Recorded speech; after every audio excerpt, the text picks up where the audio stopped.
तो यार आओ आज बात करते हैं एक ऐसा रेवोल्यूशन का जिसने बस फ्रांस को ही नहीं पूरे दुनिया को पार्ट पर आया इक्वालिटी और फ्रीडम जैसी चीज होगा।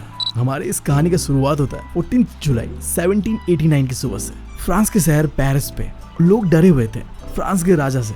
उस समय फ्रांस का राजा हुआ करता था लुई 16। अब लोगों के पीछे से रूमर चल रहा था कि राजा साहब ने ना यार बहुत ही गंदा और भद्दा वाला टुस्सी मारा। लोगों ने इसका मजाक उड़ाना शुरू कर दिया था। तो अब राजा साहब ने यार अपना आर्मी भेज दिया था कि चलो भाई साहब उड़ा दो सबको। क्या ऐसा नहीं था क्या स्टोरी? ओके सॉरी लगता है मैं तुम लोगों को गलत वाला एनसीईआरटी पर आ रहा हूँ। दोबारा स्टार्ट करते हैं। तो यार हमारा कहानी का शुरुआत होता है 14 जुलाई 1789 के मॉर्निंग से। पेरिस के अंदर पे लोग डरे हुए थे किंग लुई 16 से। ऐसा रूमर चल रहा था कि राजा साहब ने ऑर्डर दे दिया अपने आर्मी को, जाओ और ओपन फायर कर दो लोगों पे। लोग लिटरली बहुत डरे हुए थे। ऑलमोस्ट 70,000 मेंस वुमेन्स इकट्ठा होते हैं टाउन हॉल के पास अपने आप को प्रोटेक्ट करने के लिए, सेल्फ डिफेंस पे। अब आगे से आके बिना बात के कोई तुम्हें मारेगा तो तुम मार तो नहीं खाओगे। ऊपर से भाई साहब गोली चलने का बात चल रहा है। लोग डिसाइड करते हैं कि हम बनाएंगे एक पीपल्स आर्मी जिसका नाम होता है पीपल्स मिलिटिया, जो कि आम लोगों को प्रोटेक्ट करेगा। अब अपने हाथों से तो लड़ नहीं सकते यार फ्रांस की आर्मी से, चाहिए होगा बंदूक गोलियां। अब इसकी तलाश में लोग यार अटैक कर देते हैं गवर्नमेंट बिल्डिंग्स पे और इसी चक्कर में लोग जा पहुंचते हैं बैस्टाइल फोर्ट पे। अब ये ना एक फोर्ट के साथ साथ एक प्रिजन भी हुआ करता था। अब लोगों ने इस उम्मीद से इस फोर्ट के अंदर अटैक कर दिया कि भाई साहब यहाँ तो हमें बंदूक और गोलियां मिल ही जाएगा। तो अब लड़ाई चलता है और इसी लड़ाई में बैस्टाइल फोर्ट का कमांडर को मार दिया जाता है और आजाद कर दिया जाता है प्रिजनर्स को। और गैस करो लोगों ने कितने सारे प्रिजनर्स को आजाद किया होगा?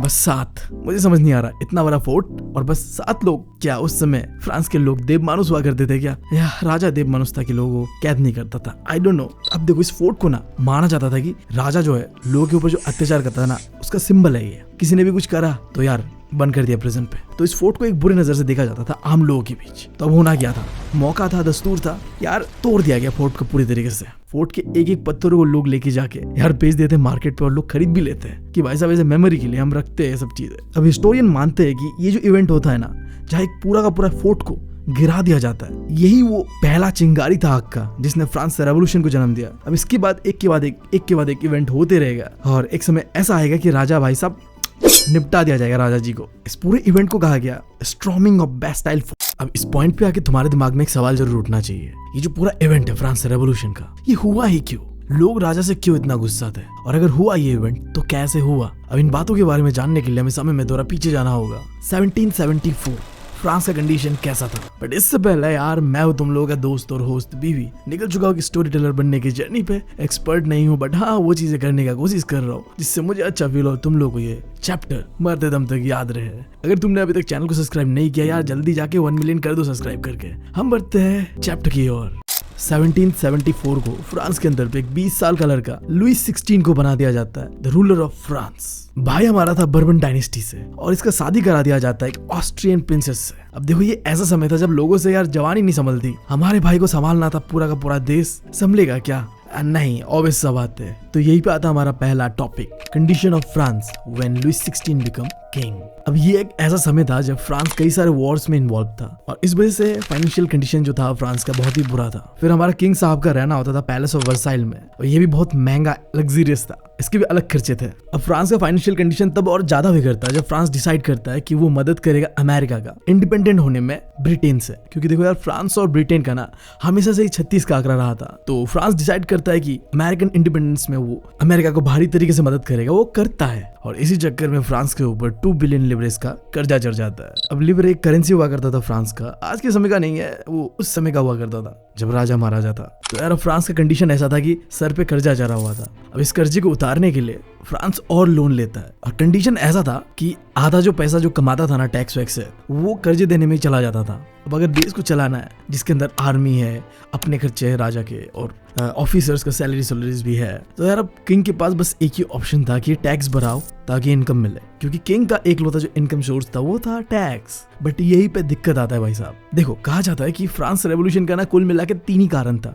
उनमें से एक रीजन था ये टैक्स। तो यार आओ समझते हैं कि उस समय में फ्रांस का टैक्सेशन सिस्टम कैसा था। टाइटल होगा हमारा about France unfair tax system. अब अनफेयर इसलिए क्योंकि सोसाइटी का स्ट्रक्चर ना बहुत अनफेयर था। तो फ्रांस का सोसाइटी था 3 हिस्सों पे बटा हुआ, first state, second state, third state. First state पे हुआ करता था क्लर्जीज, मेनली तुम कह लो प्रीस्ट, पुजारी।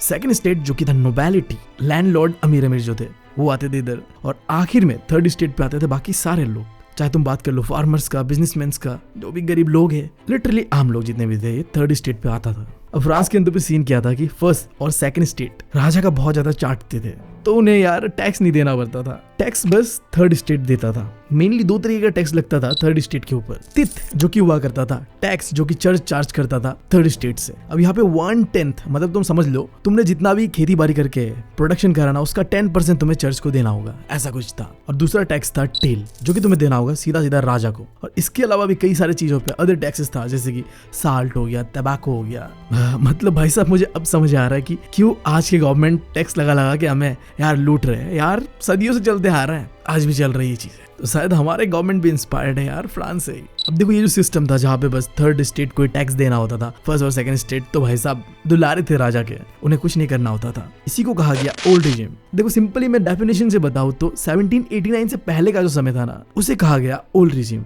ऐसा क्यों? क्योंकि 1789 वो पहला दिन था जहां से फ्रांस रेवोल्यूशन का शुरुआत होता है, बेस्टाइल फोर्ट को तोड़ने के बाद। तो इस डेट के बाद का जो सीन होगा वो तो फ्रांस रेवोल्यूशन में बदलाव आएगा ना, बट उससे जो पहले का सीन था उसे कहा गया ओल्ड रिजिम। अब ओल्ड रिजिम होते वक्त फ्रांस के अंदर 90% लोग थे फार्मर्स, बट उनके पास अपना जमीन नहीं था। वो काम करते थे फर्स्ट और सेकंड स्टेट और थर्ड स्टेट के अमीर लोगों के घर। लैंड का डिस्ट्रीब्यूशन कुछ ऐसा था कि 60% जमीन जो था ना, वो था नोबेल्स के पास, चर्च के पास, और जो थर्ड स्टेट के अमीर लोग थे उनके पास। तो मजबूरन जो गरीब आम लोग थे ना, वो इनके ही यहाँ काम किया करते थे। फंडा बहुत सिंपल था, फर्स्ट स्टेट और सेकंड स्टेट दोनों के द्वारा एंजॉय करा जाता था स्पेशल प्रिविलेज।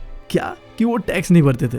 और जो सेकंड स्टेट था उनके पास तो एक और स्पेशल प्रिविलेज था, फ्यूडल प्रिविलेज जिसे कहते हैं। अब यहाँ पे क्या होता था, जो गरीब थर्ड स्टेट के पीजेंट्स थे वो इन नोबेल्स के घर पे काम करते थे, इनके खेतों पे काम करते थे, और बदले में थर्ड स्टेट को क्या मिलता था? कुछ नहीं, वो जो टैक्स पे करते थे वो अलग। तो कुछ ऐसा सिस्टम था फ्रांस के सोसाइटी के अंदर पे 1789 से पहले, जिसे कहते थे हम ओल्ड रिजीम। अब मैंने तुम्हें एक रीजन तो बता दिया कि ये जो अनफेयर टैक्स सिस्टम था ना, इससे लोग परेशान थे और इसीलिए फ्रांस रेवोल्यूशन होता है। और इसी के साथ साथ क्या होता है, फ्रांस के अंदर पे एक दूसरा प्रॉब्लम था सब्सिस्टेंस क्राइसिस का। अब इसे तुम मेरे कहानी से समझो यार, मेरे साथ भी ना बहुत ज्यादा सब्सिस्टेंस क्राइसिस चल रहा है यार। आधी उम्र बीत चुकी है, अब तक बंदी नहीं मिली है, और साथ ही साथ बाप ने भी पॉकेट मनी देना बंद कर दिया है कि भाई बेटा तू बड़ा हो गया, अब खुद से कमा। और अपना दोस्त वो तो गद्दार निकला यार, फ्री में अब चंदू चाचा के समोसे खिलाता ही नहीं है। अब करूँ तो करूँ क्या मैं यार, तुम ही बताओ। तुम्हें लगता है मैं इतना बड़ा हुआ हूँ? 12 साल का ही तो फील करता हूँ अपने आप को। हाँ वो अलग बात है कि नहीं बता रहा मैं अपना एज। खैर मुद्दे पे आते हैं, टॉपिक पे बढ़ते हैं। सब्सिस्टेंस क्राइसिस फ्रांस के अंदर पे 1715 से लेके 1789 तक देखा ऐसा गया कि पॉपुलेशन बहुत बढ़ रहा है, 23 से 28 मिलियन पहुंच गया। अब जब पॉपुलेशन बढ़ेगा तो उनका खाने का डिमांड भी बढ़ता है। अब जब डिमांड सडनली बढ़ जाता है बट प्रोडक्शन इतना नहीं होता है, तो अब चीजों का दाम भी बढ़ जाता है। फ्रांस के लोगों का मेनली खाना होता था ब्रेड, जैसे कि हमारे यहाँ का चावल और रोटी होता है। भाई साहब मेरा तो यार खाना हजम ही नहीं होता रोटी के बिना। और दिक्कत ऊपर से ये था कि चीजों का दाम तो हर जगह बढ़ रहा था, लोगों को सैलरी कह लो तुम, वेजेस कह लो, वो उतना नहीं मिल रहा था जितना चीजों का दाम बढ़ रहा था। वो जैसा था वैसे ही था। और इन सारी चीजों के बीच दिक्कत तब और ज्यादा बढ़ जाता है जब फसल खराब होता है सूखे पड़ने की वजह से। अब ये जो कंडीशन था ना, जहाँ में लोगों को स्ट्रगल करना पड़ता था खाने पीने का चीजों के लिए, सर्वाइवल के लिए, इसी को कहा गया सब्सिस्टेंस क्राइसिस। अब ये चीजें ना ओल्ड रिजिम के टाइम पे रेगुलरली हुआ करता था। अब एक ऐसा देश जहां में जीने के लिए भी, खाने के लिए, पीने के लिए भी सर्वाइव करना पड़ रहा है, दुख दर्द झेलना पड़ रहा है, वहां के लोग खुश थोड़ी होंगे राजा से। मैं भी खुश नहीं हूँ यार अपने बाप से और अपने दोस्तों से।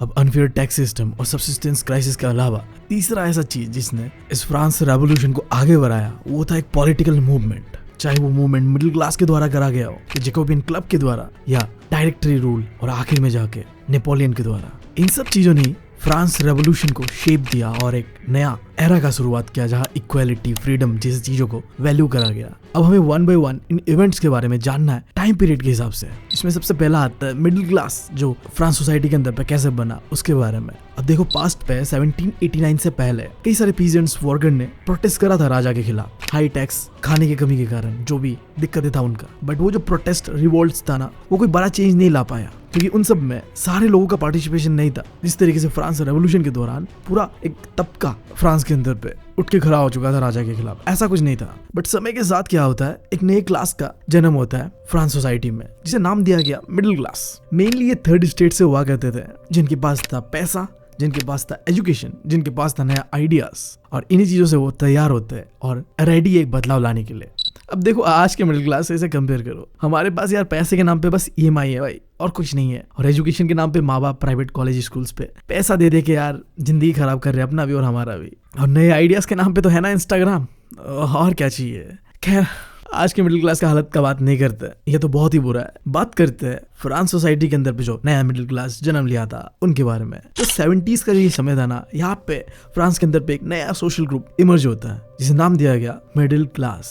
अब ये लोग कमाई कहाँ से करते थे? ट्रेड करते थे बाहर के कंट्रीज से और चीजें बनाते थे, मैन्युफैक्चर करते थे, लाइक वुल, सिल्क, अमीर लोगों के लिए, जिससे इन्हें अच्छा खासा पैसा मिल जाता था। ये मेनली मर्चेंट, मैन्युफैक्चरर्स, लॉयर्स और गवर्नमेंट वर्कर्स थे। इनके पास पैसा था, इनके पास नॉलेज था, एजुकेशन था, तो इनका भरोसा था इक्वालिटी जैसी चीजों पे। ये नहीं मानते थे कि भाई साहब किसी को जन्म से ही कोई चीज का फायदा मिलना चाहिए, प्रिविलेज होना चाहिए। ये मानते थे कि इंसान के टैलेंट यानी कि उनके मेरिट के हिसाब से उन्हें, ना कि उनके बर्थ के हिसाब से उन्हें चीजें मिलना चाहिए। अब ये जो देव मानुस वाले आइडियाज था ना उनके दिमाग में, इक्वालिटी वाला कि टैलेंट के हिसाब से मिलना चाहिए, ऐसे बर्थ प्रिविलेज को खत्म कर देना चाहिए, ये आइडियाज उनके दिमाग में किसने डाला पता है? फ्रेंच फिलोसोफर्स ने। ये लोग क्या थे? थिंकर्स थे जो सोचते थे यार बहुत पहले का, लंबे का, छोटे सोच के लोग नहीं थे। अगला टॉपिक है न्यू आइडियाज फ्रॉम फिलोसोफर्स। तो उस समय कई फिलोसोफर्स कह लो, तुम थिंकर्स कह लो, उन्होंने आइडियाज दिया कि किस तरीके से सोसाइटी को और गवर्नमेंट को चलना चाहिए। एक फिलोसोफर हुआ करता था जॉन लॉक, उन्होंने अपने किताब the two treaties of government में लिखा था कि किंग के पास कोई एब्सोल्यूट पावर नहीं है कि भगवान के द्वारा वो आए और रूल करेंगे हम पे। ऐसा माना जाता था पहले समय में कि जो किंग है ना उसे भगवान ने भेजा है हमारे ऊपर रूल करने, हमें प्रोटेक्ट करने। बट जॉन लॉक ने इस बात से डिसएग्री करा कि ऐसा नहीं, कोई एब्सोल्यूट पावर नहीं है राजा के पास। फिर एक दूसरा फिलोसोफर रूसो, जिसने बताया अपनी किताब सोशल कॉन्ट्रैक्ट पे कि गवर्नमेंट को ना अपने लोगों के साथ एक कॉन्ट्रैक्ट करना चाहिए, मतलब लीडर और लोगों के बीच में एक सोशल कॉन्ट्रैक्ट होना चाहिए, एग्रीमेंट होना चाहिए। और इसी आइडिया ने आगे जाके जन्म दिया कॉन्स्टिट्यूशन का कॉन्सेप्ट। आज के समय में जब हम देखते हैं कॉन्स्टिट्यूशन, वो क्या एक तरीके का एग्रीमेंट है, रूल्स है, रेगुलेशन, जिसे सरकार को भी फॉलो करना है, हमें भी फॉलो करना है। ऐसा ही एक और फिलोसोफर मॉन्टेस्क्यू, जिसने बताया अपनी किताब the spirit of the law में कि गवर्नमेंट का 3 हिस्सा होना चाहिए।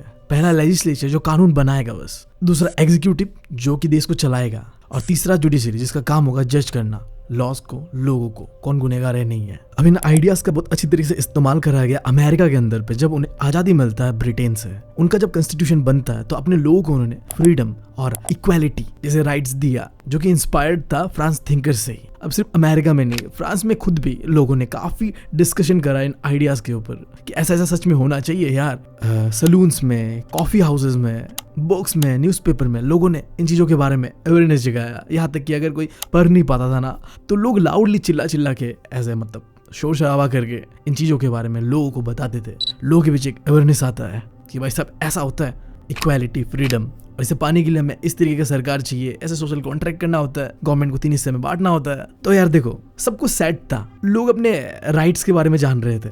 और दिक्कतें तो था ही फ्रांस के अंदर पे, चाहे तुम बात कर लो अनफेयर जो टैक्स सिस्टम था, या सब्सिस्टेंस क्राइसिस का, और अब जो पॉलिटिकल मूवमेंट का भी स्टार्ट हो चुका था, वो तो था ही था। मतलब तुम कह लो पूरा फ्रांस के लोग अब तैयार थे राजा से भिड़ने के लिए। बस राजा एक गलती करे और कहानी खत्म राजा का। और राजा ने गलती करा। राजा डेस्परेटली चाहता था कि टैक्स भराया जाए, क्योंकि भाई साहब कमाई नहीं हो रहा है, कहीं से कमाई तो करना है। बट राजा ना अकेला टैक्स नहीं भरा सकता था। ओल्ड रिजिम में यानी कि 1789 से पहले ऐसा नियम था कि अगर राजा को टैक्स भराना है ना, तो उसके लिए उसे बुलाना पड़ेगा स्टेट जनरल का मीटिंग। हाँ, मीटिंग से याद आया, मुझे भी अपने क्रश के साथ मीटिंग करना था यार, मस्त वाला। कॉफी डेट हो जाता तो क्या ही बात था। बट किंग साहब नहीं कर सकता ऐसा मीटिंग अपने क्रश के साथ, क्योंकि उसकी बीवी थी ना, बहुत मारती। तो भाई साहब मीटिंग करता है स्टेट जनरल का। अभी स्टेट जनरल क्या था? एक पॉलिटिकल बॉडी जहां में तीनों ही स्टेट अपना अपना रिप्रेजेंटेटिव भेजते थे, और ये स्टेट जनरल डिसाइड करता था कि नया टैक्स कैसा होगा, नहीं होगा। टैक्स के बारे में जो भी था, इनका ही सीन था। बट एक चीज था कि ये स्टेट जनरल का मीटिंग बुला सकता है सिर्फ और सिर्फ किंग। तो उन्होंने बुलाया। अब सीन क्या होता है देखो, 5 मई 1789 मीटिंग बुलाया जाता है राजा के द्वारा अपने महल वर्सेलिस पे। तीनों स्टेट अपना अपना रिप्रेजेंटेटिव भेजते हैं। पहला स्टेट क्लर्जीज का, जहां 300 मेंबर्स था। दूसरा स्टेट नोबेलिटी, जिन्होंने अपना 300 मेंबर भेजा था। और क्योंकि सबसे ज्यादा पॉपुलेशन था थर्ड स्टेट का, तो वहां आया था 600 मेंबर्स। किंग के राइट हैंड पे बैठते सारे फर्स्ट स्टेट के लोग, लेफ्ट हैंड पे बैठते सारे सेकंड स्टेट के लोग, और कहीं पीछे बैठा दिया जाता है थर्ड स्टेट के लोगों को। और बुरी बात तो ये थी कि जो पीजेंट्स, वर्कर्स, वुमेन्स, इनको तो अलाउ ही नहीं करा गया उस हॉल के अंदर। बस जो थर्ड स्टेट के अमीर लोग थे उन्हें ही एंट्री दिया गया। बट फिर भी थर्ड स्टेट के लोगों ने पार्टिसिपेट करा था। उनका जो भी नाराजगी था, कंप्लेंट्स था, वो भी उन्हें लेटर लिख के लगभग 4000 लेटर्स लिख के किंग को सबमिट करा था, इस उम्मीद से कि किंग उनका दुख दर्द समझेगा। बट किंग ने तो यहाँ पे अपने ही फायदे के कारण इस मीटिंग को बुलाया था। और यहीं पे होता है कांड भाई साहब। थर्ड स्टेट और किंग के बीच होता है घमासान लड़ाई, आर्गुमेंट। सीन क्या था देखो, लास्ट टाइम ऐसा कोई मीटिंग बुलाया गया था राजा के द्वारा 1614 को, कई साल पहले भाई साहब। और उस समय सिचुएशन ऐसा था कि तीनों स्टेट को अपना एक एक वोट दिया जाता था। और ये बात तो हम सब जानते हैं कि फर्स्ट स्टेट और सेकंड स्टेट राजा का चाटते थे, तो जनरली राजा जो चाहता था ना वो हो जाता था फर्स्ट स्टेट और सेकंड स्टेट के वोट से। बट इस बार थर्ड स्टेट ने ऐसा डिमांड करा कि भाई साहब हर एक मेंबर को अपना वोट का अधिकार दो, देन डिसाइड करते हैं कि क्या करना है नहीं करना है। बट इस डिमांड को राजा ने ऐसे ठुकरा दिया, ऐसे रिजेक्ट कर दिया यार, जैसे मेरे क्रश ने मेरा प्रपोजल रिजेक्ट कर दिया और मुझे जिंदगी भर का ट्रॉमा दे दिया। खैर मुझे तो अपने जिंदगी भर का ट्रॉमा मिल गया। बट थर्ड स्टेट के लिए अच्छी बात ये थी कि थर्ड स्टेट को मिलता है अपना नेशनल असेंबली। अभी नेशनल असेंबली क्या था, कैसे बना, इसके बारे में बात करते हैं। तो जैसे किंग ने स्टेट जनरल की मीटिंग में जो थर्ड स्टेट का डिमांड था इक्वल राइट्स का, उसे रिजेक्ट कर दिया ना, थर्ड स्टेट हॉल से बाहर निकलता है और बगल में ही एक इंडोर टेनिस कोर्ट होता है, वहां जाके इकट्ठा होते हैं और अपने आप को डिक्लेयर करते हैं कि अब वो है नेशनल असेंबली। और कसम खाते, ओथ लेते हैं कि हम यहाँ से तब तक बाहर नहीं निकलेंगे जब तक हम अपना एक कॉन्स्टिट्यूशन नहीं बना लेते। वो कॉन्स्टिट्यूशन जो राजा के पावर को लिमिट करेगा, जो राजा का मनमानी है उसे खत्म करेगा। अब ये जो नेशनल असेंबली बनाने का आइडिया था ना, इसे लीड करा जा रहा था दो इंपॉर्टेंट लोगों के द्वारा। पहला था मीराबियो, ये एक नोबल था बट ये अगेंस्ट में था फ्यूडल सिस्टम जो था उसके। और दूसरा था एबीसीएस, ये था तो एक प्रिस्ट बट ये थर्ड स्टेट को लेके काफी सिंपथाइज था कि जो भी हो रहा है थर्ड स्टेट के साथ वो गलत हो रहा है यार। अब देखो ये जो पूरा इवेंट चलता है जहाँ पे राजा के दरबार से लोग निकल के आते हैं एंड टेनिस कोर्ट के अंदर पे आके लोग कसमें उसमें खाते हैं कि भाई साहब हम बनाएंगे अपना नेशनल असेंबली और अपना कॉन्स्टिट्यूशन लिखेंगे कि भाई साहब राजा का पावर को तो लिमिट कर देंगे। ये पूरे इवेंट को पॉपुलरली कहा गया द टेनिस कोर्ट ओथ। याद रखना, वेरी इंपॉर्टेंट। ये इवेंट कब हुआ था? 20 जुलाई 1789 को। एक हिस्टोरिक इवेंट था जिसके बाद नेशनल असेंबली बनता है। और देखो आगे जाके अब नेशनल असेंबली कई सारे बड़ी चीजें करेगा। बट इससे पहले जान लेते हैं कि रेस्ट ऑफ द फ्रांस का क्या हालत था। विंटर चल रहा था, फसल खराब हो चुका था विंटर की वजह से। जो चीजों का दाम था ना खाने पीने वाला वो महंगा हो चुका था। स्पेशली वो खाते थे ब्रेड। अब ब्रेड के लिए लंबे लंबे लाइन पे लगना और फिर भी ना मिलना लोगों को नाखुश कर रहा था। और बेकर्स क्या कर रहे थे? होर्डिंग कर रहे थे ब्रेड का। अब ये क्या चीज होता है कि तुम कोई चीज ना तब नहीं देते हो जब सबके पास है, तुम अपने पास रख लेते हो और जब सबका खत्म हो जाता है तब तुम निकालते हो उसे और महंगे दाम पे बेचते हो। इसे कहते हैं होर्डिंग करना, जमाखोरी करना। अब इन सारी हरकतों से फ्रांस के वुमेन्स को गुस्सा आता है और वो अटैक कर देते हैं दुकानों पे। अब इसी बीच जो इवेंट था, मैंने पहले शुरुआत में स्टोरी की सुनाया था तुम्हें, the storming of the Bastille fort, वो होता है 1789 का समय, जब लोगों को एक खबर मिलता है कि राजा साहब ने यार अपना आर्मी भेज दिया है ओपन फायर करने के लिए लोगों पे। लोग डर जाते हैं। अब अपने आप को सेल्फ डिफेंस करने के लिए वो बंदूक गोलियां ढूंढने लगते हैं और इसी चक्कर में वो जाके पहुंचते हैं बेस्टाइल फोर्ट पे और पूरे फोर्ट को तोड़ दिया जाता है, लोगों को मार दिया जाता है जो उसे प्रोटेक्ट कर रहे थे और 7 प्रिजनर्स को आजाद करते हैं। और ये इवेंट बनता है सिंबल ऑफ फ्रांस रेवोल्यूशन। अगर तुम्हें कोई पूछे कि फ्रांस रेवोल्यूशन का कौन सा इंपॉर्टेंट सिंबल है जिससे फ्रांस रेवोल्यूशन को जाना जाता है, तो ये इवेंट बेस्टाइल फोर्ट का जो तोड़फोड़ चलता है, ये वो शुरुआती चीज था और यही वो चिंगारी था जिसने पूरा फ्रांस के अंदर पे एक आग जलाया। फ्रीडम, इक्वालिटी जैसी चीजों का जो इतने सालों से अत्याचार चल रहा था राजा का, अब और नहीं मनमानी होने वाला राजा का, सब खत्म। अब होगा तो बस आम लोगों का बोलवाला। और वही होता है अब आगे जाके देखना। रिवॉल्ट इन कंट्री साइड का बात करते हैं। गांव में भी यार ऐसा रूमर चल रहा था कि जो नोबल लोग है ना, ये लोग यार अपने गुंडे उंडे भेज रहे हम लोगों का फसल वसल बर्बाद करने के लिए। मतलब मैं देख रहा हूँ फ्रांस के अंदर पे यार पूरा रेवोल्यूशन के दौरान फेक न्यूज बड़ा फैला है। लगता है जो आज के समय में भी फेक न्यूज वाला सीन है ना, ये वही से इंस्पायर्ड है। क्या कहते हो तुम लोग सब? यार व्हाट्सएप यूनिवर्सिटी का कारनामा है आई गेस। खैर, तो अब लोग डरे हुए थे और डरे हुए लोग अटैक कर देते हैं नोबेल्स के घर पे, जला देते हैं डॉक्यूमेंट्स जो भी ऑफिस पे था उनका, जहाँ पे टैक्स लोन का रिकॉर्ड्स था, और लूट लेते हैं जितने फूड ग्रेन्स इन बड़े बड़े नोबेल्स के अमीरों के पास थे। अब इस डर से नोबेल्स क्या करते हैं? देश छोड़ के भाग जाते हैं। भाई साहब इतना जब खतरनाक माहौल हो देश में तो कौन रहेगा? अब देखो सिचुएशन तुम देख रहे हो फ्रांस के अंदर पे क्या था।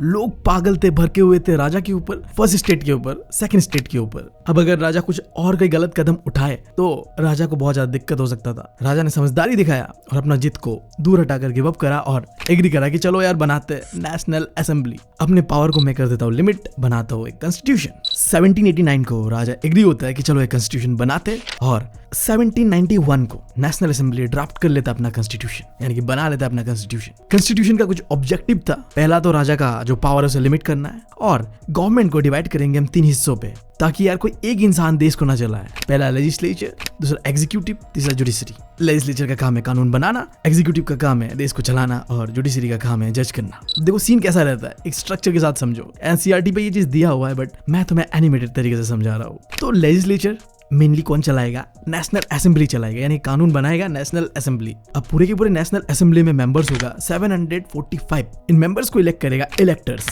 लगभग 5000 मैन होगा जो इलेक्ट करेगा इन नेशनल असेंबली में बैठने वाले मेंबर्स को, और इन इलेक्टर्स को फिर इलेक्ट करा जाएगा लोगों के द्वारा। तो तुम देख रहे हो लोग डायरेक्टली नेशनल असेंबली में बैठे हुए लोगों को इलेक्ट नहीं कर रहा है। लोग क्या कर रहे हैं? वोट दे रहे इलेक्टर्स को, वो सेलेक्ट होते हैं, फिर वो लोग वोट देते हैं एंड देन बनता है कोई एक बंदा नेशनल असेंबली में बैठने वाला। और कुल मिला के मैंने बताया कि नेशनल असेंबली में बैठते हैं 745 मेंबर्स। अब देखो सिटीजन्स का भी एक अलग फंडा था। यहाँ पे सारे के सारे सिटीजन्स को वोटिंग राइट नहीं मिला था। फ्रांस के अंदर पे दो तरीके का सिटीजन होता है उस समय में, एक होता है एक्टिव सिटीजन और दूसरा होता है पैसिव सिटीजन। दोनों में क्या डिफरेंस था? एक्टिव सिटीजन वोट कर सकते थे, पैसिव सिटीजन वोट नहीं कर सकते थे।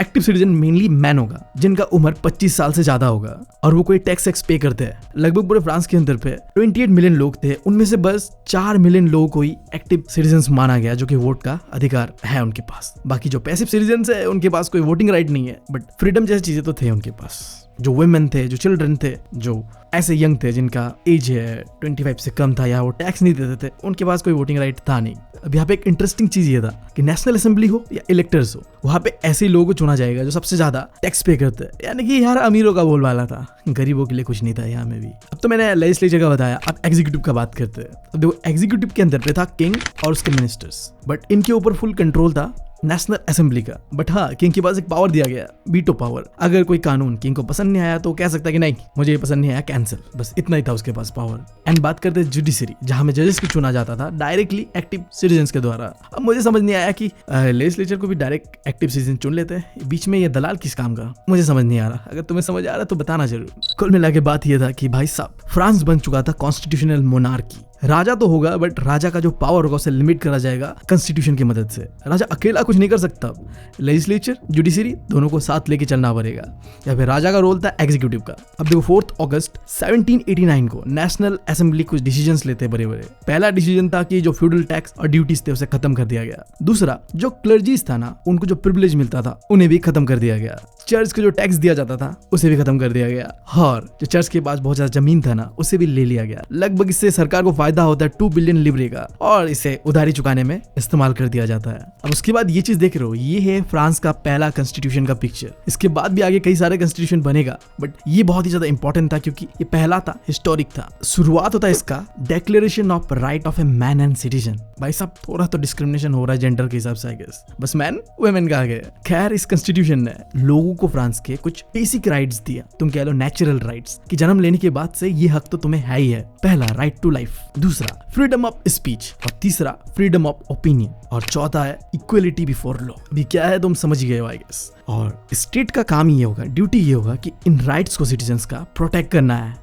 अब यहाँ तक आने के बाद हो सकता है कि तुम्हें ऐसा लगे कि चलो यार फ्रांस के अंदर में हर एक चीज सही हो चुका है, लोगों को जो चीज चाहिए था वो उन्हें मिल गया, एक कॉन्स्टिट्यूशन, कुछ राइट्स, और राजा के लिए भी जो टैक्सेशन का प्रॉब्लम था वो भी सॉल्व हो चुका था। अब दिक्कत खत्म है भाई साहब। ऐसा नहीं है यार। हमारा अगला टॉपिक है France abolished monarchy and become Republic.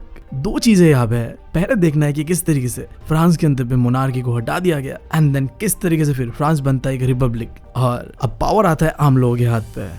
देखो किंग लुइस 16 ने एग्री तो करा था कि चलो एक कॉन्स्टिट्यूशन बना लो, मेरे पावर्स को लिमिट कर लो, बट अंदर ही अंदर भाई साहब चल रहा था षड्यंत्र। हमारा किंग साहब जाके मिलता है पर्शिया के किंग से और मांगता है मदद, और साथ ही साथ जो आसपास के फ्रांस के किंगडम थे ना, वहाँ के राजा भी डरे हुए थे कि ये जो आइडिया है फ्रांस रेवोल्यूशन का, ये अगर हमारे यहाँ आ गया तो उन्हें एक बीमारी की तरह लगने लगा कि आम लोग यार उठ के आएंगे, चुल मचेगा उन्हें और फिर राजा का पावर को कंट्रोल कर लेंगे, कॉन्स्टिट्यूशन बना दिया जाएगा। अब वो इस बीमारी को रोकना चाहते थे। सब डिसाइड करते हैं कि अपना आर्मी भेजा जाएगा फ्रांस के अंदर पे और चीजों को खत्म कर दिया जाएगा, रेवोल्यूशन को खत्म कर दिया जाएगा। बट इससे पहले कि ये चीजें हो पाता, जो साजिश कर रहे थे वो एग्जीक्यूट कर पाते, नेशनल असेंबली को पता चल जाता है, और नेशनल असेंबली को जैसे ही पता चलता है वो डिक्लेयर कर देता है war against Austria and Persia. अब इस वॉर में जुड़ते हैं आम लोग, खुद से वॉलंटियर करते हैं अपने देश के लिए, अपने हक के लिए। और इसी बीच फ्रांस को मिलता अपना नेशनल एंथम मार्सेलेस, जिसे लिखा था रॉजर डे लिस्ले ने। अब देखो इस वॉर के दौरान सबसे ज्यादा अगर दिक्कत किसी को हुआ था ना, वो हुआ था गरीब लोगों को। तुम्हें ये चीज पता है कि नेशनल असेंबली में जो बैठे हुए लोग थे वो अमीर वेल्दी लोग थे। जिसने सबसे ज्यादा टैक्स पे किया वही जाके बैठता है नेशनल असेंबली में। यहाँ पे फ्रांस के गरीबों का कंडीशन कैसा था उससे किसी को कोई मतलब नहीं था। और ऐसे ही समय जन्म होता है पॉलिटिकल क्लब्स का। पॉलिटिकल क्लब्स एक ग्रुप होता है जहाँ में लोग पॉलिटिक्स को लेकर डिस्कशन करते हैं, अपना अपना आइडिया शेयर करते हैं और पब्लिक ओपिनियन बनाते हैं कि कैसा होना चाहिए। कई सारे पॉलिटिकल ग्रुप्स बनते हैं फ्रांस के अलग अलग शहरों पे और इनमें से सबसे फेमस होता है Jacobian clubs. Mostly in political clubs पे स्पेशली जो जैकोबिन क्लब था, मैंने बताया गरीब लोग थे, क्योंकि गरीब लोगों का कोई सुन नहीं रहा था तो गरीब लोगों ने इन पॉलिटिकल क्लब्स को बनाया था। शॉपकीपर, शू मेकर्स, वर्कर्स, ऐसे लोग पार्टिसिपेट कर रहे थे पॉलिटिकल क्लब्स पे। जो जैकोबिन वाला पॉलिटिकल क्लब था इसका लीडर था मैक्सिमिलियन रॉबेस्पियर। अब आगे जाके ये बंदा बड़े बड़े कांड करता है। जैसे कि मैंने बताया कि इन क्लब्स पे डिस्कस करा जाता था पॉलिटिक्स और प्लान करा जाता था कि आगे क्या करना है, रेवोल्यूशन कैसे आगे बढ़ाना है, इन चीजों के बारे में। स्पेशली जैकोबिन क्लब जो था वो अपने आप को दूसरों से अलग दिखाने के लिए, स्पेशली जो नोबेल्स थे, अमीर लोग थे, उनसे अलग दिखाने के लिए अपने आप को वो लंबे लंबे ट्राउजर्स पहनते थे और अपने सर पे लाल टोपी पहनते थे। अब ये एक तरीके का सिंबल ऑफ फ्रीडम था, बट ये चीजें ओनली मर्दों के लिए अलाउ था, वुमेन्स के लिए नहीं।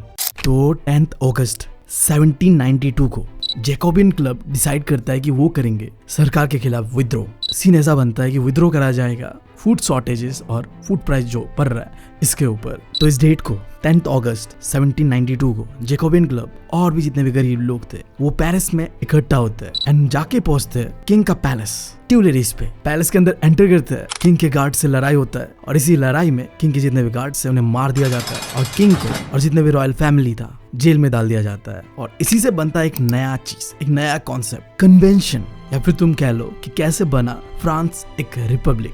किंग को कैप्चर करने के साथ साथ फ्रांस के अंदर पे होता है इलेक्शन। अब इलेक्शन पे जितने भी मैन होते हैं जिनका उम्र 21 ईयर्स से ज्यादा हो उन्हें वोटिंग राइट दिया जाता है, चाहे वो अमीर हो या गरीब। देखो ये फायदा था क्योंकि ये गरीब लोगों का मूवमेंट था, तो अब गरीब लोगों को भी मौका मिला था, वोटिंग राइट मिला था। एक न्यूली इलेक्टेड असेंबली बनता है जिसका नाम करा जाता है कन्वेंशन। अब जो मैंने बात करा ना कि जन्म होता है कन्वेंशन का, ये कन्वेंशन और कुछ नहीं, इन जैकोबियन क्लब्स का बनाया हुआ जो सरकार है इसे ही कहा जाता है। पब्लिक के बहुत ज्यादा सपोर्ट से गवर्नमेंट फॉर्म करता है जैकोबियन क्लब और जिसे हमने नाम दिया कन्वेंशन। और इसी के साथ साथ मैंने बताया कि अब मोनार्की हट चुका है, अब बनेगा फ्रांस एक रिपब्लिक। तो 21 सितंबर 1792 को फ्रांस में कंप्लीटली मोनार्की को हटा दिया जाता है और डिक्लेयर कर दिया जाता है फ्रांस को एक रिपब्लिक। और 21 जनवरी 1793 को राजा साहब और उसके पत्नी को कर दिया जाता है एग्जीक्यूट पब्लिकली इस मशीन से। ये मशीन का नाम होता है गुलेटाइन। बहुत ही ध्यान से देख लो इस मशीन को, क्योंकि आगे जाके ये मशीन एक नया एरा का स्टार्ट करता है जिसे कहते हैं द रेन ऑफ टेरर, आतंक का समय भाई साहब। अब रेन ऑफ टेरर बस एक साल का एक ऐसा टाइम पीरियड होता है फ्रांस के हिस्ट्री में। ये चलता है 1793 से 1794 तक, जहां में मैक्सिमिलियन रॉबेस्पियर आतंक मचा देता है फ्रांस के अंदर पे। बस एक ही साल के अंदर पूरे फ्रांस के लोगों को ये पता चलता है कि जब तुम एक पागल और सनकी इंसान को पावर थमा देते हो पूरी तरीके से एक देश का, तो वो कितना पागलपंती करता है। हमने देखा कि न्यूली इलेक्टेड असेंबली बनता है जैकोबियन क्लब्स का, जहाँ डायरेक्टरी रूल स्टार्ट होता है और पूरा पावर आ जाता है मैक्सिमिलियन रॉबेस्पियर के हाथ पे। अब ये बंदा क्या करता है, जो भी इंसान इसके खिलाफ आवाज उठाता है उससे पकड़ के जेल में डाल देता पहले तो, और अगर कोर्ट ने गलती से भी डिक्लेयर कर दिया कि भाई साहब ये ना गिल्टी है, तो उसके साथ तो फिर भाई साहब गलत हो जाना है। ये मशीन जिसका नाम था गुलेटाइन, इसे लोगों का सर अलग कर दिया जाता था। अब इस मशीन के बारे में बताओ तो ये एक ऐसा मशीन था जिसमें लगा हुआ था शार्प ब्लेड्स, जिससे लोगों का सर को अलग कर दिया जाता था। इसे बनाया था डॉक्टर गुलेटाइन ने, उनके नाम पे ही बनाई है और काफी फेमस था। रेन ऑफ टेरर के दौरान हमारे रॉबेस्पियर साहब ने ऐसे हार्श पॉलिसीज को, कानूनों को बनाया जिससे कि इक्वालिटी को जबरदस्ती लोगों के बीच सोसाइटी में प्रमोट करा गया। अब लाइक तुम ही देखो कितना फुलिश चीज है ये। ब्रेड और मीट के दामों पे एक मैक्सिमम प्राइस लगा दिया कि इससे ज्यादा तुम चार्ज नहीं कर सकते लोगों से। लोग कितना सामान खरीदेंगे खाने पीने के लिए उसके ऊपर भी एक लिमिट लगा दिया गया। जो किसान थे, पेजेंट्स, उन्हें कहा भाई साहब अपने जो अनाज है उसे शहर में लेके आओ और बेचो फिक्स प्राइस पे, ना ज्यादा ना कम। देश के अंदर जितने भी चर्चेस थे उन्हें बंद करवा दिया गया। लगता है भाई हमारा धार्मिक नहीं था। जो चर्च के बिल्डिंग्स थे उन्हें सरकारी बिल्डिंग्स या फिर आर्मी को दे दिया गया। अब भाई साहब के ऐसे जो पॉलिसीज से ना उनके खुद के लोग, जैकोबियन क्लब्स के लोग परेशान हो गए थे और एक पॉइंट पे आके उन्होंने उनका साथ छोड़ दिया। अब होना क्या था, जब दोस्त यार तुम्हारा साथ छोड़ देना फिर तो तुम बहुत गंदा फंसने वाले हो। उन्हें भी पकड़ के गुलेटाइन कर दिया जाता है जुलाई 1794 को और खत्म होता है रेन ऑफ टेरर का पूरा का पूरा टाइम पीरियड, क्योंकि बस एक ही बंदा था जिसने रेन ऑफ टेरर करा था, और जब उसी बंदे को मार दिया जाता है उसी के फेवरेट पनिशमेंट देने वाला चीज गुलिटाइन से, तो यार अब तो कुछ बचा ही नहीं था। अब शुरुआत होता है डायरेक्टरी रूल का फ्रांस के अंदर पे। अब ये डायरेक्टरी रूल क्या है इसके बारे में जानते हैं। देखो, जैसे ही रॉबेस्पियर साहब का मौत होता है, जैकोबिन क्लब्स अपने बुरे कंडीशन पे चला जाता है, लोग अब उसे पसंद नहीं कर रहे थे। जो फ्रांस के अमीर मिडिल क्लास थे ना, अब उनके हाथ में आता है पावर, और वो पावर पे आते ही बनाते अपना एक नया कॉन्स्टिट्यूशन। अब ये कॉन्स्टिट्यूशन के अंदर पे गरीबों को ऐसे इग्नोर करा गया था, ऐसे इग्नोर करा गया था जैसे यार मैं इग्नोर करता हूँ हिंदी को, यार मैं इग्नोर करता हूँ हिंदी को। कॉन्स्टिट्यूशन ने अलाउ किया था बस वोटिंग राइट उन लोगों को जिनके पास प्रॉपर्टीज होगा, और हमने पढ़ा हुआ है कि प्रॉपर्टीज फ्रांस के अंदर में बस 60% लोगों के पास ही है। अब इसके बाद फ्रांस के अंदर पे इलेक्ट करा गया 2 लेजिस्लेटिव काउंसिल। पहले एक हुआ करता था, अब डरे हुए थे कि पहला ऐसा सीन हो गया तो पावर को डिवाइड करने के लिए 2 लेजिस्लेटिव काउंसिल बनाया गया, साथ ही साथ बनाया गया एक डायरेक्टरी। ये डायरेक्टरी और कुछ नहीं, एक एग्जीक्यूटिव का रोल था। अब पहले तुम्हें पता है कि रॉबेस्पियर ने क्या कांड करा था, तो ऐसा कांड ना हो तो इसलिए बनाया गया ये डायरेक्टरी, जिसके अंदर पे होगा 5 आदमी जो कि मिल के रूल करेगा। तो अगर कोई सनकी भी होता है तो 4 संभाल लेगा उन्हें, बट उनका जो प्लान था कि चीजें सही होगा वो होता नहीं है। डायरेक्टर्स जो डायरेक्टरी को संभालते और जो लेजिस्लेटिव काउंसिल था उनके बीच हमेशा ही लड़ाइयाँ चलता था, मतलब मतभेद होता था, दोनों का जो आइडियाज था वो मिलता नहीं था, और इससे फ्रांस के अंदर पे एक अनस्टेबल गवर्नमेंट चलता है थोड़े समय तक। और इसी पॉलिटिकल इंस्टेबिलिटी का फायदा उठाया जाता है मिलिट्री जनरल नेपोलियन बोनापार्ट के द्वारा। भाई साहब क्या करता है, डायरेक्टरी रूल को हटा देता है और अपने आप को मिलिट्री डिक्टेटर, तुम कह लो एम्परर ऑफ फ्रांस, डिक्लेयर कर देता है। अब यहाँ पे तुम देख रहे हो फ्रांस के अंदर पे जैसे जैसे समय आगे बीतता है, गवर्नमेंट चेंज होता है, अलग अलग पॉलिसीज भी बनता है, बट कुछ ऐसे आइडियाज थे जो समय के साथ और ज्यादा स्ट्रॉन्ग हो रहा था। फ्रीडम, इक्वालिटी बिफोर लॉ और फेटर्निटी, यानी कि भाईचारा, यूनिटी, ये सब चीजें। हाँ, जो वोटिंग वाला चीज है वो थोड़ा कंट्रोवर्शियल था,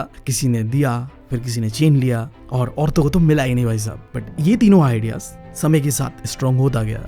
अब इस पॉइंट पे ऐसा लग सकता है तुम्हें कि स्टोरी खत्म हो चुका है, और हाँ बेसिकली जो टाइमलाइन के हिसाब से स्टोरी है वो खत्म हो चुका है। बट यार महिला मंडली का बात करते हैं, हमने देखा था शुरुआत से उनके साथ गलत होते हुए आ रहे हैं, तो कैसा सीन था उनका, उनके बारे में भी थोड़ा जान लेते हैं। तो रेवोल्यूशन इन द वुमेन्स का बात करते हैं, तो वुमेन्स शुरुआत से फ्रांस रेवोल्यूशन में पार्टिसिपेट कर रहे थे, बट उनका कंडीशन कभी भी सुधरा नहीं था, शुरुआत से बेकार था। थर्ड स्टेट के जितने भी वुमेन्स थे ना, वो जीने के लिए काम करना उनका मजबूरी था। समय कुछ ऐसा था यार, टैक्स भरा हुआ है, सबसिस्टेंस क्राइसिस चल रहा है, और एक के बाद एक सरकार बदल रहा है, कभी भी लड़ाई, वॉर्स। ऐसा सिचुएशन में वुमेन्स कहाँ सेफ रह पाएंगे। एजुकेशन जो था थर्ड स्टेट के वुमेन्स को तो मिलता तक नहीं था। जो अमीर फर्स्ट और सेकंड स्टेट के वुमेन्स थे वो पढ़ लेते थे। और तुम बात कर लो वेजेस का, अगर कोई एक काम है जो वुमेन भी कर सकता है, मैन भी कर सकता है, तो वुमेन को फिर भी कम पैसा मिलता था क्योंकि वो औरत है। बट होता है आज भी और होता था पहले भी, आई डोंट नो व्हाई। अब इन चीजों से तंग आके वुमेन्स ने भी डिसाइड किया कि वो भी बनाएंगे अपना पॉलिटिकल क्लब्स। हमने देखा था किस तरीके से गरीब लोगों ने अपना पॉलिटिकल क्लब्स बनाया था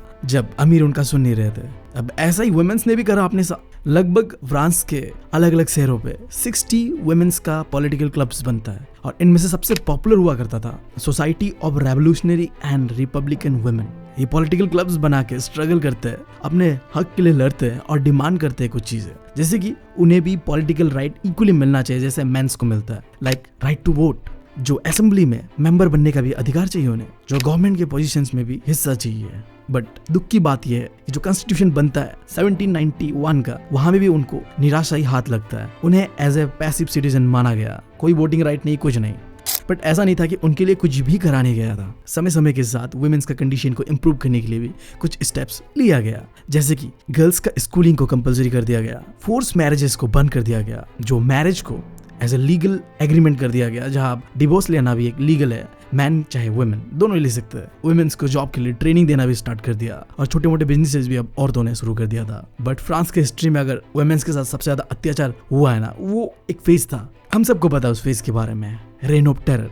यार ये जो भाई साहब मैक्सिमिलियन रॉबेस्पियर था ना, इसने औरतों को भी नहीं छोड़ा। जो वुमेन्स का पॉलिटिकल क्लब बना था ना, उसे बंद करवा दिया गया। जो वुमेन्स का पॉलिटिकल पार्टिसिपेशन है वो पूरी तरीके से बंद करवा दिया गया, और अगर फिर भी कोई वुमेन पार्टिसिपेट करता है ना छुप छुप के, तो उसे अरेस्ट कर लिया जाता था और फाइनली गुलिटाइन से एग्जीक्यूट भी कर दिया जाता था। बट उनका ये लंबा स्ट्रगल खत्म होता है लगभग 200 सालों के बाद, जब उन्हें मिलता है वोटिंग राइट। फाइनली 1946 को मिलता है उन्हें वोटिंग राइट, यानी कि तुम कह लो राइट टू वोट। और इसी के साथ उनका स्ट्रगल होता है खत्म।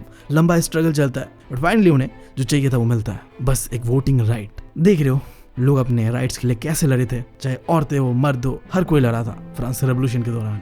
अब अगला टॉपिक है एबोलिशन ऑफ स्लेवरी, जहां में हम बात करेंगे कि स्लेवरी है क्या, स्लेवरी फ्रांस के अंदर पे कैसे जन्म लेता है और कैसे ये खत्म होता है। पर इससे पहले यार मैं बताना चाहूंगा तुम लोगों को, मुझे लगता है मेरे घर का तो सबसे बड़ा स्लेव तो मैं ही हूँ यार। मैं ना अपने माँ बाप का पसंदीदा नौकर हूँ। किसी को कुछ भी चाहिए होता है यार, मेरा नाम पहले आता है।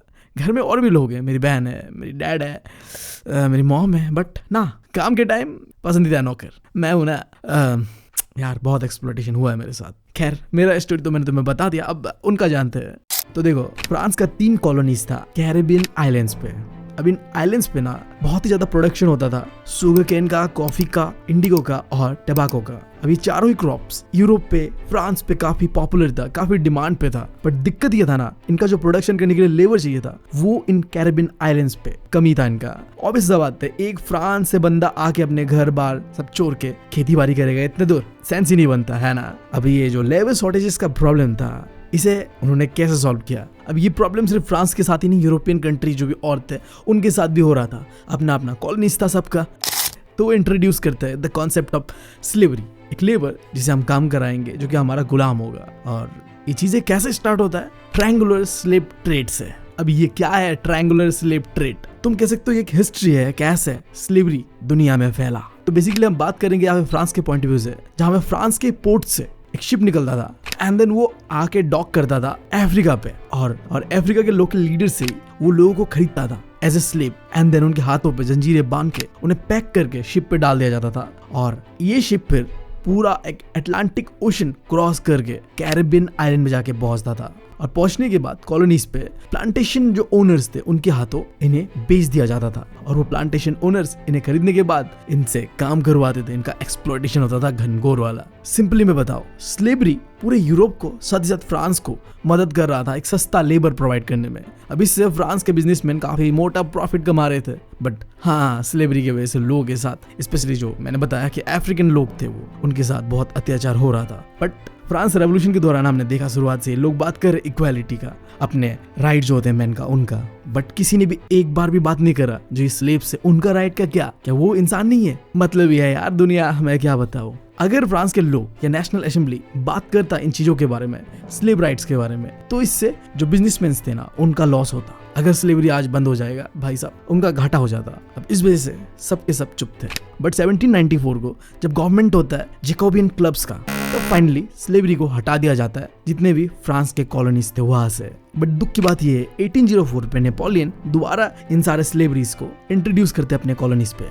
बट देखो यार, जैसे हर एक बुरे चीज का अंत होता है, स्लेवरी का भी अंत होना तय था और वो होता है 1848 को। फाइनली स्लेवरी फ्रांस के अंदर से कंप्लीटली खत्म हो जाता है। ह्यूमन हिस्ट्री में सबसे गंदा फेजेस में से एक था ये, स्लेवरी को इस्तेमाल करते हुए लोग जो अपना मुनाफा कर रहे थे वो, और वो फाइनली खत्म होता है। और इसी के साथ हम बढ़ते हैं अपने आखिरी टॉपिक इस चैप्टर का, रिवोल्ट इम्पैक्ट डेली लाइफ। ये जो रिवोल्ट चला बैस्टाइल फोर्ट से लेके आखिर तक पूरे फ्रांस रेवोल्यूशन का, इसने डेली लाइफ पे किस तरीके से इम्पैक्ट करा। तो देखो सिंपल सा बात है, जितने भी गवर्नमेंट राजा के बाद बने ना, वो चाहते थे कि जो लिबर्टी इक्वालिटी का जो आइडिया है ना वो हमारे डेली लाइफ पे आए, हमारा हिस्सा बने वो। और इसके लिए उन्होंने काम भी करा। हाँ, हमने देखा स्लेवरी के मामले पे हर कोई चुप था, बट अपने जो देश के लोग थे ना उनके लिए वो काम कर रहे थे। कॉलोनीज थे तो कॉलोनीज को तो एक्सप्लॉइट करना था, बट अपने लोग भाई साहब उनके लिए उन्होंने बराबर काम करा। पहला काम था सेंसरशिप को खत्म कर देना। अब सेंसरशिप क्या है इसे समझते हैं। ओल्ड रिजिम जो था, जब किंग का राज था, उस समय पे कुछ भी चीज अगर प्रिंट करना है, चाहे वो किताब के फॉर्मेट पे हो, न्यूज़पेपर पे हो, पैम्पलेट पे हो या कोई प्ले ही हो, अब इन चीजों को पब्लिश करना या प्ले करने से पहले किंग का अप्रूवल चाहिए। अगर किंग मना कर दे तो तुम पब्लिश नहीं कर सकते। अब इसी चीज को कहा जाता है सेंसरशिप, यानी कि तुम कुछ भी किंग के खिलाफ नहीं लिख सकते। किंग पहले चेक करेगा एंड देन तुम पब्लिश करोगे। अब ये चीज जो स्टॉर्मिंग ऑफ बैस्टाइल फोर्ट होता है ना 1789 को, इसके बाद ये चीजें खत्म हो जाता है। अब किसी को कुछ भी बोलना हो, लिखना हो, न्यूज़पेपर पे, पैम्पलेट्स पे, बुक्स पे, वो लिख सकते थे, बोल सकते थे। एंड देन दूसरा चीज freedom of speech and expression, ये भी एक आम हिस्सा बन जाता है जिंदगी का। जो कॉन्स्टिट्यूशन था 1791 का, वहां पे declaration of right of a man and citizens, ये इंश्योर कर रहा था कि जो freedom of speech and expression है ये हम लोगों का एक नेचुरल राइट हो, और ये फ्रांस के लोगों को मिलता भी है। इसी के साथ साथ फ्रीडम ऑफ प्रेस, जहाँ पे अब लोग आज़ादी से अपने किताबों पे, न्यूज़पेपर्स पे, पैम्पलेट्स पे, पिक्चर्स पे जो दिखाना चाहे, जो प्रिंट करना चाहे वो कर सकते थे। यहाँ तक कि जो लोग लिख पढ़ नहीं सकते थे ना, उनके लिए सॉन्ग्स, प्लेस, ऐसी चीज़ें करा गया ताकि यार लोग अपडेटेड रहे जो भी हो रहा है उन चीज़ों को लेके, और होते हैं अपडेटेड। इसीलिए तो फ्रांस रेवोल्यूशन इतना सक्सेसफुल रहता है। आम लोगों को एक एक चीज़ों का अपडेट मिलता है, कहाँ क्या हो रहा है, नहीं हो रहा है, और उसी हिसाब से वो एक्शन लेते हैं और चीज़ें आगे बढ़ता है। राजा का सिस्टम खत्म होता है और पूरे फ्रांस के अंदर पे आता है इक्वालिटी, लिबर्टी जैसी चीज़ें, और धीरे धीरे ये चीज़ें फिर पूरे यूरोप में फैलता है एंड देन पूरी दुनिया में फैलता है, क्योंकि यार बराबरी, इक्वालिटी किसे नहीं चाहिए।